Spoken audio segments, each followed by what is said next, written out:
안녕하세요. 법도TV 엄정숙 부동산 전문 변호사입니다.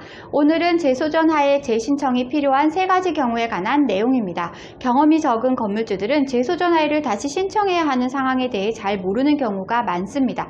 재신청이 꼭 필요한 상황을 모르고 지나간다면 낭패를 볼 수 있고 오히려 재신청을 하지 않아도 되는 경우인데도 이를 두고 불필요하게 마음을 졸일 수 있다는 사실을 명심해야 합니다. 결론부터 말씀드리면 재소전 하에 재신청 여부는 건물주 입장에서 결코 가벼이 여겨서는 안 된다는 점입니다. 실제로 강제집행이 필요한 상황에서는 재신청이 되지 않았다면 재소전하에 조서가 무효가 되어 법 절차의 진행이 어려울 수 있습니다. 재소전하에 재신청 여부를 판단할 때에는 3가지 상황을 숙지한다면 대부분 어렵지 않게 판단할 수가 있습니다.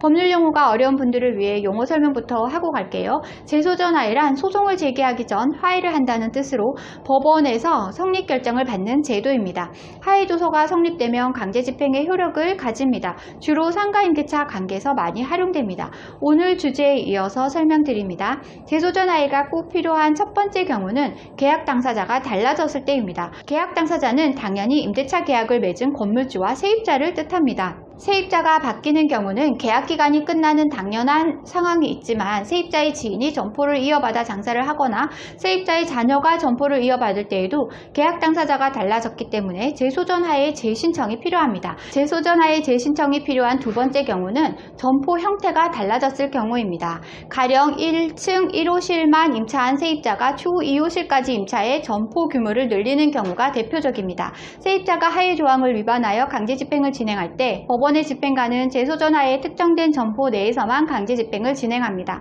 따라서 재소전 하에를 맺을 당시 임차한 점포와 현재 점포 규모가 달라졌다면 당연히 재소전 하에도 다시 신청해야 추후 강제집행이 필요한 상황에서도 안전하게 건물을 돌려받을 수 있습니다. 마지막으로 세입자가 전대차 사업자일 경우 재소전 하에 재신청이 여러 번 필요할 수도 있습니다. 전대차 사업이란 건물주로부터 건물을 임차한 세입자가 다른 세입자를 받아 재임대하는 형태를 말합니다. 이때 최초 건물을 임차한 세입자는 전대인이라 하며 전대인에게 건물을 임차한 세입자는 전차인이라고 합니다. 전대차 계약에서는 건물주, 전대인, 전차인 3명 모두를 특정하여 재소전 하에를 신청해야 합니다.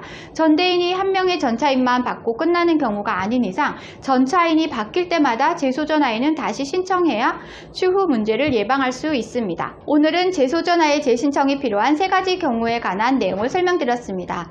정리하자면 계약 당사자가 바뀌는 경우 반드시 재소전 하에 재신청이 필요하다는 것이고요. 최초 계약과 달리 임대한 점포의 규모가 변경됐다면 재신청해야 한다는 것입니다. 세입자가 전대차 사업자일 경우라면 재신청이 여러 번 필요할 수 있습니다. 오늘 주제와 관련된 문의사항이나 재소전 하에 관련 문의사항이 있으신 분들은 홈페이지에 문의사항을 남겨주시면 바로 답변 드리고 있는데요. 홈페이지는 네이버에서 엄정숙 변호사의 재소전 하에를 검색하시면 쉽게 찾으실 수 있습니다. 홈페이지에 접속하시면 상단 우측에 인터넷 무료 상담 메뉴가 보이실 텐데요. 파란색으로 체크된 부분을 명확하게 정보를 입력해 주시고 본문에 궁금한 내용을 입력해 주시면 바로 답변 드리겠습니다. 오늘은 여기까지 설명해 드렸고요. 다음에 더 좋은 부동산 법률 정보로 찾아뵙겠습니다. 저는 엄정숙 부동산 전문 변호사였습니다.